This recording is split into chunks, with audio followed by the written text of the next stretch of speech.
Rabbi Derek here, Beth Messiah Synagogue. Missed you.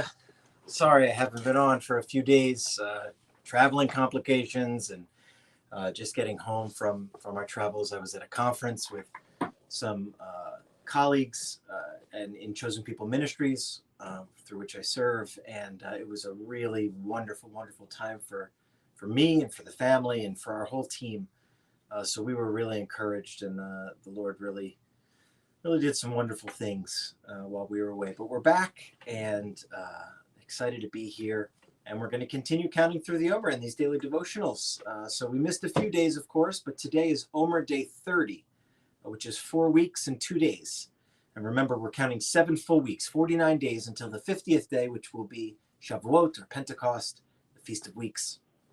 Let's take a look today at Matthew 16, verses 5 through 12. Matthew 16, 5 through 12 says this: "And the disciples came to the other side of the sea, but they had forgotten to bring any bread." This is right there. If I stop there, this is probably proof that these stories are not made up, because the disciples wouldn't be so self-deprecating. Why would they write a whole story about something that they messed up doing, right? If these stories weren't true. So just another reason that we believe them to be true. "So the disciples came to the other side of the sea, but they had forgotten to bring any bread. And Yeshua said to them, 'Watch out and beware of the leaven of the Pharisees and Sadducees.' And they began to discuss this among themselves, saying, 'He said that because we didn't bring any bread.' But Yeshua, aware of this," of course he was aware of this, "he said, 'You men of little faith, why are you discussing among yourselves the fact that you have no bread? Do you not yet understand or remember the 5 loaves of the 5,000 and how many baskets you picked up? Or the 7 loaves of the 4,000 and how many large baskets you picked up? How is it that you don't understand that I don't speak to you about bread? But beware of the leaven of the Pharisees and the Sadducees.' And then they understood that he didn't say to beware of the leaven of bread, but of the teaching of the Pharisees and Sadducees." So Yeshua, speaking to his disciples, whom he loved dearly, he was affirming for them, because he's experienced with them over and over. He never wants to point out their trivial mistakes. He's not, and maybe we think about God that way, waiting for him to say, "Yeah, this, and this went great, but this thing, that could have been better." It's like imagining, you got a B plus on the test, and your parents are like, "Well, why wasn't it an A?" He's not trying to do that, point out their flaws, nor does he want them worrying about the consequences of their mistakes, or how they'll be cared for.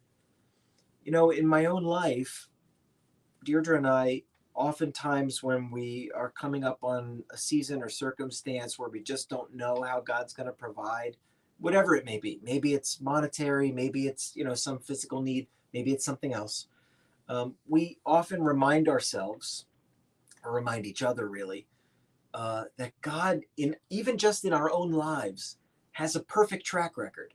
He's never let us down. He's never not come through for whatever we absolutely need. Never.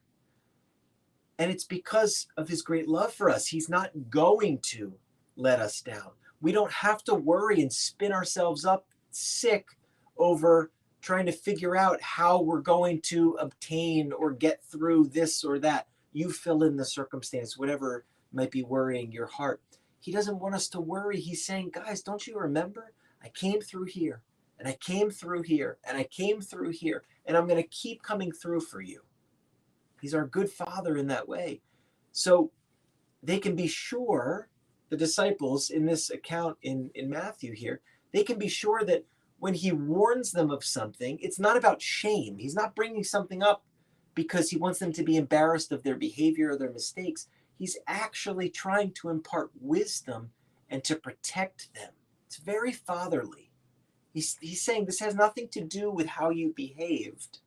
I'm trying to protect you. I'm trying to help you be wise, to keep you from being ensnared, to keep you from being tripped up or lied to, or seduced by some falsehood. So that's the voice of our Father. He doesn't speak to us in shame, bringing up our past mistakes. And he also wants us to know that he's always going to be there, Always. Yeshua is always going to be there for you. Give your life to him in faith. I promise he's never going to leave you nor forsake you. And I don't promise it because that's what I think. Those are his words. He will never leave you nor forsake you. Be encouraged with that today. Talk to him. You know, these truths, we can accept them on the surface, but we have to spend time with him to actually allow them to be a part of the truth of our lives. So I can read this and I can be encouraged by it and reminded of the truth.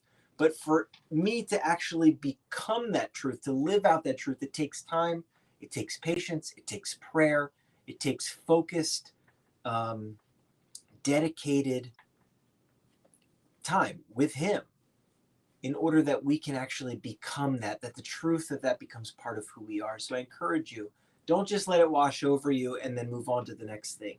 Sit with him until it's part of who you are, part of your faith. And he wants to grow you up in that.